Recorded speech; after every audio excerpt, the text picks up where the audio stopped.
अस्सलाम वालेकुम एवरीवन। आज मैं आपसे एक बहुत ही मौसर एक्सरसाइज शेयर करने जा रही हूँ जो कि ना सिर्फ आपकी जहनी सेहत को बेहतर करेगा बल्कि हैरत अंगेज तौर पर आपकी ज़िंदगी के मयार को बेहतर बनाता है और आपकी ज़िंदगी को बढ़ाता है। क्या आप जानते हैं कि हमारी रीढ़ की हड्डी में कुछ फ्लूइड्स यानी कि बहने वाले मादे मौजूद हैं और अपनी सेहत को बेहतरीन हालत में रखने के लिए इन बहने वाले मादों का बाकायदगी के साथ हरकत में रहना ज़रूरी है। हम में से बहुत कम लोग इस बात को जानते हैं कि ये जो रीढ़ की हड्डी में जो बहने वाले मादे होते हैं, इनकी हरकत को बेहतर बनाने के लिए कुछ तरीक़ेकार होते हैं जिनको लागू करने की ज़रूरत है, ताकि हम अपने इस जिस्म के अहम हिस्से को सेहतमंद रख सकें, ताकि हमारा दिमाग भी सेहतमंद रह सके।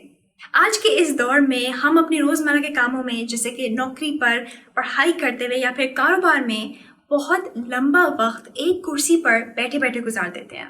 एक आम इंसान एक दिन के 10 घंटे कम से कम बैठे बैठे गुजार देता है और इस ज़माने में बैठने से आप बच नहीं सकते, क्योंकि इतने सारे काम होते हैं जो कि हमें बैठे बैठे करने होते हैं। लेकिन एक तहकीक के मुताबिक ये बात साबित हुई है कि लंबे औकात में मुस्तकिल बैठे रहने से बीमार होने का ख़तरा बढ़ जाता है, जैसे कि दिल की बीमारियां और ब्लड प्रेशर का मर्ज़।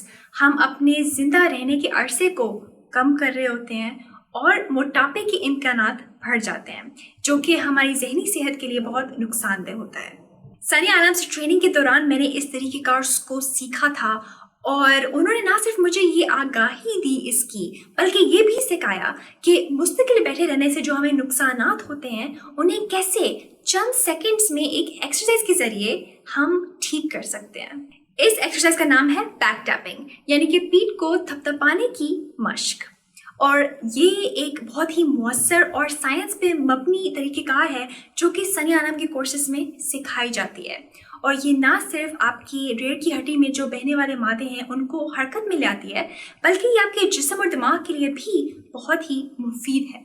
ये आपकी ज़िंदगी को बढ़ाती है, आपकी सेहत को बेहतर करती है और आपकी कारकर्दगी को बेहतरीन बनाने में मददगार साबित होती है। आइए इस एक्सरसाइज को सीखते हैं। अपने दोनों हाथों की हथेलियों को बंद करें और उसकी मुट्ठी बना लें। अब आगे की तरफ थोड़ा सा झुक जाइए और हल्के हाथ से अपनी कमर के निचले हिस्से को थपथपाएं। इसे कुछ सेकंड्स के लिए जारी रखें।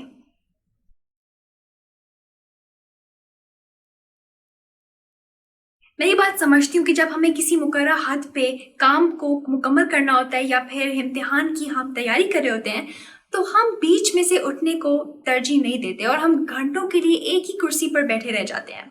लेकिन आप ये समझें कि ये करने से आपके जिस्म को और दिमाग को नुकसान पहुंचता है और आपकी तवज्जो और कारकर्दगी दोनों मुतासर होती हैं। तो अपने दिमाग और जिस्म को सेहतमंद रखने के लिए अपने काम या पढ़ाई से हर 45 मिनट के बाद उठें और इस एक्सरसाइज को करें कुछ सेकंड्स के लिए। और जब आप उठ ही रहे हो तो 5 मिनट की ब्रेक भी ले लें, ताकि आप ताज़ा दम हो सकें। उस ब्रेक में आप पानी पी लें, एक सेहतमंद स्नैक खा लें और फिर वापस अपने काम की तरफ आ जाएं। मैंने इसको अपनी रोज़मर्रा की ज़िंदगी में लागू करने से ये देखा कि मेरी दिमाग और जिस्म की कारकर्दगी में बहुत बेहतरी आई और अब मैं अपने हर काम में अपनी बेहतरीन कारकर्दगी दे पाती हूँ। जब आप अपनी रोज़मर्रा की ज़िंदगी में ऐसी छोटी छोटी चीज़ें शामिल करेंगे, जैसे कि ये एक्सरसाइज करना, तो हैरत अंगेज तौर पर आपकी जहनी और जिस्मानी सेहत बेहतर होती जाएगी। आज के लिए बस इतना ही था। मैं आप सबसे अपनी अगली वीडियो में मिलूंगी और तब तक be happy and be joyful.